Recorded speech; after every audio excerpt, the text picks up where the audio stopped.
I know it's just a movie about a bee. I know I shouldn't overthink a movie about a talking bee.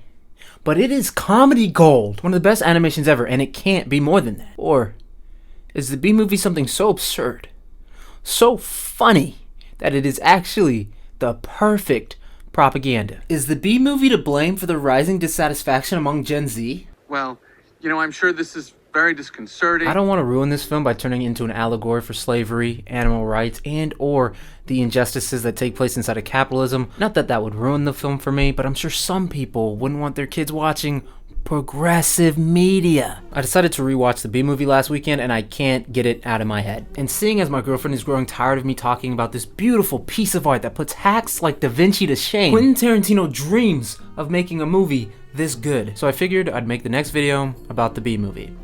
Get comfortable because this is a sacred process. The most important character in this movie is our revolutionary protagonist, Barry the Bee. Barry is a bee who wants more from life than the options presented to him in the colony. Those options being the chance to choose one job that he'll work at for the rest of his life. But choose carefully, because you'll stay in the job that you pick for the rest of your life. But Barry, like many of us, is restless and has a thirst for adventure. He doesn't want to be trapped in a career, especially one he's not excited about, one he has no passion for. This is such a realistic pain point for our protagonist to feel, which is saying a lot, considering that he is a bee. And it's contrasted by every other bee in the colony. And one of those bees is his best friend Adam, a worker bee who can't wait to pick up spilled drops of honey. Which is that little strand of honey that hangs after you pour it.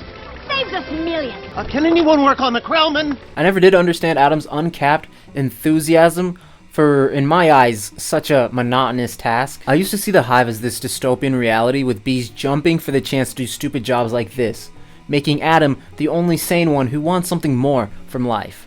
But boy, was I wrong. The hive is a utopia where bees are connected to and find meaning through their work. Each bee is an intricate part to sustaining their community. No bee is homeless or hungry, and every bee gets a free education. These bees don't live to chase pleasure, but they find pleasure through working in their community. To be fair, this collectivism does look strange, especially when viewed through America's rugged individualism. But somehow DreamWorks created a model for a hyper-productive, utopian society. And I know what you're thinking. Then why does Barry feel trapped in the hive? Do you feel that transition coming? In order to understand the story, especially my interpretation of the story, we need to understand what are Barry's motivations. He's a free spirit, and the only job that somewhat interests him is the pollen jock. Hey, those are pollen jocks. Wow. In this fantasy, the pollen jocks are the alpha bees that, go out and collect all the honeys, and I guess they do collect all the honeys. They collect the honey and the honeys. I didn't even write that down. That's just genius on the fly. Let's go! They're also the only bees that leave the hive, so of course, it's the job that interests Barry. Oh, is this for me? Is this coffee for me? Let's go. I got my coffee, now it's time to turn it up a notch. Thanks, GG, shout out. It should be said that being a pollen jock is like being an NBA player. It's almost like you have to be bred for excellence in order to reach the tier of pollen jock, because these bees are huge. If you take them to the basketball court, they will dunk on you. They're monsters, okay? And Barry the Bee is not a monster. He's just a normal person. Or a normal bee. They're not people, they're bees. From all the options that he's presented with in the hive, Pollen Jock seems to be the best fit. Fun fact, the scene where the Dwayne "The Rock" Johnson looking bee called Barry Comrade is when I started paying attention. Little gusty out there today, wasn't it, comrades? Yeah. But anyway, when Barry tries to leave the hive, he's not told he can't. There's no police waiting to stop him at the entrance. He's just told the rules of how to conduct yourself on the outside, and he's off. Later on in the film, when Barry leaves the hive, there's nothing to imply that he's sneaking out or defying the hive's wish to keep the bees trapped. I'm gonna be up all night. This might have been a mistake. This isn't a totalitarian regime forcing the bees to stay in the hive and work terrible jobs to make the royal bees rich. It's just a community working together to keep everyone safe and healthy. Why can't we be more like bees? Let's circle back to those rules for a second. The first rule being, don't talk to humans. Bee law number 1, absolutely no talking to humans. We're never told why this is a rule, but after watching the film, it's safe to assume that humans have only terrorized bees and their ancestors, thus resulting in the sacred rule, don't speak to humans. This hypothesis is further backed by the fact that there are massive bee slave plantations all over the globe. I just think it's very interesting that in these animal-focused movies, humans are something that the animals fear or at the very least avoid. And this really doesn't need further explanation. Humans kind of suck. We exploit everything on this planet, including and especially each other, just to make a profit. Anyway, Barry leaves the hive and he's almost murdered by Ken when he's saved by Vanessa Bloom. Vanessa Bloom, can I just say, that is a perfect name for a florist. Vanessa Bloom, it doesn't get better than that. We see Barry very quickly disregard the rule, don't talk to humans. And it's through his conversation with Vanessa that we learn his true intentions in the movie. What are you gonna do, Barry? About work? I don't know. I want to do my part for the hive, but I can't do it the way they want. In this conversation with a human, Barry's finally able to express what he's truly been feeling. He wants to find a way to help the hive while at the same time being happy. He wants to find a sort of inner harmony. He just doesn't know how to do that. The hive means everything to Barry. This want to contribute and help the hive only expands to the entire bee population. When Barry duels the random store worker and finds the truth behind the shelves of honey. On God! Is this not the greatest duel you've ever seen in cinematic history? No, it's not. Well then, it's time to talk about slavery. Okay, I was never good at transitions. I've never been good at transitions. Alright, this is a very touchy subject for me, okay? In this universe, bees are sentient animals. They think, they feel, they talk, they speak English better than I do, quite honestly. What we see depicted in this movie is slavery. Watching this scene, the first place my mind went to was American slavery. Of course, your mind could actually go a lot of places in this scene the more I've thought about it, but in this, for the sake of trying to stay on script and trying to stay on point, that was the first place my mind went to, was American slavery. I'm not equating the two. I don't think bees making honey in an animated film is equivalent to human slavery. In this film, it establishes that bees are on equal footing with humans. It does not make light of the pain inflicted on these bees. In fact, this is the inciting incident for Barry for the rest of the movie. It's such a strong motivator for Barry that he decides to sue the entire human race for their mistreatment of bees. You know, Barry, this lawsuit's a pretty big deal. I guess. Are you sure that you want to go through with it? Am I sure? When I'm done with the humans, they won't be able to say, honey, I'm home, without paying a royalty. Okay, just imagine trying to explain this movie to someone who's never seen it. A talking bee falls in love with a human and then decides to sue the entire human race for their exploitation of bees in the process of making honey.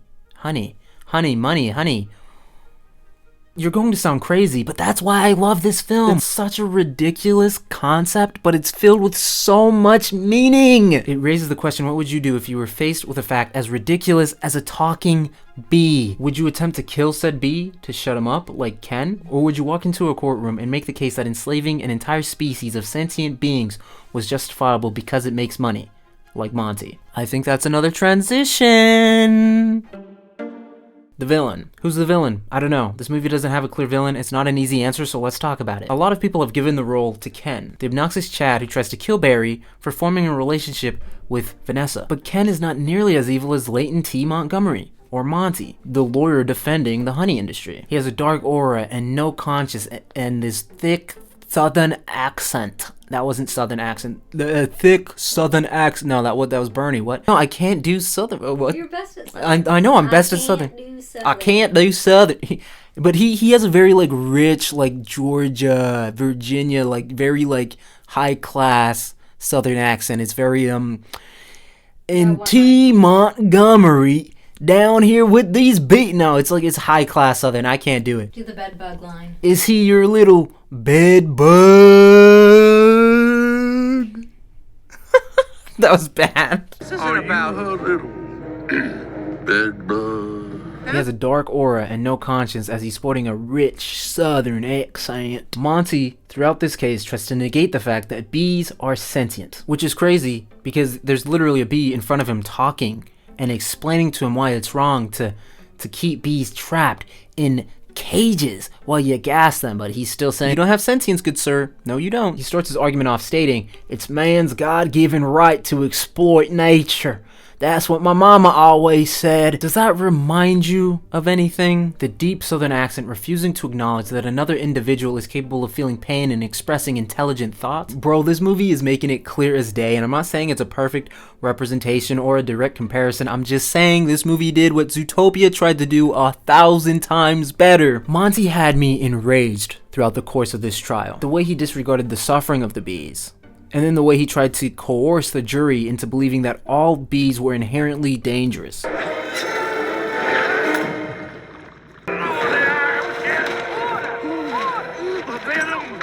venom is coursing through my veins. See? You can't treat them like equals. They're strapping savages. Stinging's the only thing they know. The cherry on top is Barry's closing argument when he asks if bees should only exist to be exploited by the white man. I didn't mean to point. I'm not making any insinuations here. All right, it's just what Barry did. It made me feel powerful. Whatever. Is this what nature intended for us? To be forcibly addicted to these smoke machines in man-made wooden slat work camps? Living out our lives as honey slaves to the white man? This film is the most intricate film I think I've ever seen in my life, and you can't tell me that Jerry Seinfeld didn't know exactly what he was doing. At the end of the day, the true villain to this story is neither Ken nor Monty. Mind blown, I know, stay tuned. The villain is humanity and its desperate cling to oppressive and exploitive structures. Ken's jealousy and prejudice led him to try to kill Barry. Monty's prejudice and greed led him to trying to justify the fact that sentient beings were being enslaved in labor camps. Both these men wanted to uphold a system in which they were both benefiting, despite the fact other beings were suffering. Ken wanted to kill a bee that knew him by name, just to maintain power over his girlfriend, and Monty wanted to continue the exploitation of billions of bees he saw could laugh, cry, speak, just because it made him more money. This movie dives deeper into the atrocities that humanity is capable of than anyone has ever given it credit for, while at the same time showing that humanity is the only thing capable of curing itself. Both the antidote and the poison, simultaneously the blue pill and the red pill, all dependent on the choices that we make. Humanity always believed bees were less than humans, on Earth only to work. They happily ate honey without a second thought, and the beekeepers that were directly hurting the bees found pleasure in it, even bragging about the profits they were making off of the bees' work. No one blinked an eye at the suffering being perpetuated on bees, because bees were animalized, and no one cares if you hurt animals or insects. These bees were a tier below farm animals. And one day a bee showed up and he was talking. He was claiming that bees were sentient and had the right to live freely and to enjoy the fruits of their labor. What would you really do in that situation? Ken and Monty's reactions to the bees are not that far-fetched. In fact, they are in line with everything we know about humanity. We live in a world where Disney has never told a black story without turning the protagonist into an animal. And you expect me to believe that humanity would accept bees with open arms? No, bees would have to fight like hell just to free the bees that were enslaved, let alone receive reparations. I feel like we should now talk about the victory. The court finds in favor of the bees. Vanessa, we won! Of course, this is an animation made for kids. At least I tell myself that, so I can hold on to my sanity. So one court case fixes everything. The bees are released, and the honey is given back to the bees. Problem solved, right? It's a very neat and pretty ending to an otherwise ugly atrocity. At this point, the B-movie did what it had to do. It told a fine story. But it didn't end here. Okay, let's do this. It goes on to explore the aftermath of a society that no longer has the direct incentive to work. This film is a masterpiece. At this point, the bees have more honey, than they know what to do with. So, they stop doing everything. Since the bees are on vacation, Earth starts to die, and everyone begins to question whether or not they should have ever tried to change the status quo. The movie starts to take a very dark tone in this act. Adam gives a monologue about how things were better before, and how they should have never tried to change the system. Yeah, but sometimes I think, so what if the humans liked our honey? Who wouldn't? It's the greatest thing in the world. I was excited to be a part of making it. Which is very off-putting considering the rest of the film. Adam played a huge role in freeing enslaved bees, and he's questioning whether or not that was the right thing to do. I can't blame Adam. I can't. I tried, but I can't. His whole life, he wanted to be a worker bee and help his colony. That was his meaning, his purpose, and instantly, it was ripped away from him. I don't get to be mad at Adam for his completely understandable emotions. Vanessa Bloom's business is gone. The world is dying around her, and she just found out that bees were sentient at best a few weeks ago, especially considering the short lifespan of bees. She was also a crucial part to the revolution, and in the aftermath, among her dead plants, it's completely fair for her to wonder if she should have sacrificed everything to try to support the bees. Now, Barry has a very small moment of doubt, but like the genius he is, he comes up with a master, brilliant plan to bring back the life to Earth, and everything was fixed, and he's just a genius. I love Barry. I love him. I'm sorry. He's the coolest bee I know, okay? But I love the fact that the film included this because disrupting an entire system is not easy, and the fallout from that is very real. The joy of successfully dismantling an oppressive structure would quickly be followed by the reality of having to figure out how to start fresh. It's not all honey and roses. You see what I did there? You see what? No. You didn't? Okay. In the show Rick and Morty Season 2, Episode 9, Look Who's Purging Now, Rick and Morty make a pit stop on a planet that happens to be purging that same day. And Rick, being the god he is, wants to take part in the action. If you're not familiar with The Purge, it's a movie where America fixes crime by making crime legal one day a year. It's a strange premise, but it's interesting. All right, it's interesting. It was an interesting move. It was a captivating film back in the day. Rick and Morty help a local alien take down the government to free the people from the need to purge. Where are these rich people? To another successful year of the festival, pitting poor people against each other for thousands of years. Where's that music coming from? What is the meaning of this? As soon as Rick and Morty leave, however, society quickly falls into chaos as they have no idea how to function outside of the status quo. One character rises up and proposes a fix to their issues. They'll have one day a year where all crime is legal, blah blah blah, but you see what I'm saying. They just got stuck perpetuating the only way of life they knew, despite it being oppressive to them, the lower class. It's a very dark perspective on a revolution's aftermath, but that's just reality. I don't know about y'all, but I can think of a few revolutions that tried to change the status quo that weren't all that successful in the long run. But anyway, let's continue on with the narrative. Let's continue on with the actual story. I'm getting sidetracked. The B movie also has a dark transition period, but remember, the problem was never with the hive. The majority of the bees enjoyed the work that they did. They found meaning through helping sustain life. In the third act, the bees adjust to having almost an infinite supply of honey, and they realize that they are still a crucial part of society and the world and our ecosystem. Now they can continue doing the work they love, and no bees are exploited in the process, and they are just free to... Well, bees everywhere can enjoy freedom and the fruits of their labor. And for bees, I do mean that literally, because they pollinate, whatever.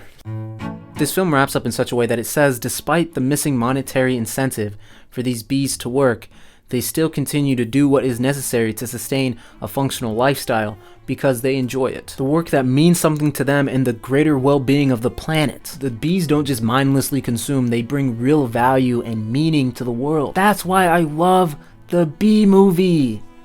A masterpiece. That's pretty much all my thoughts on the Bee Movie, and if you were to take one thing away from this movie, let it be that Barry is a G. All of my homies love Barry, the bee. And also like, subscribe, and comment down below, okay? Let's talk about the Bee Movie.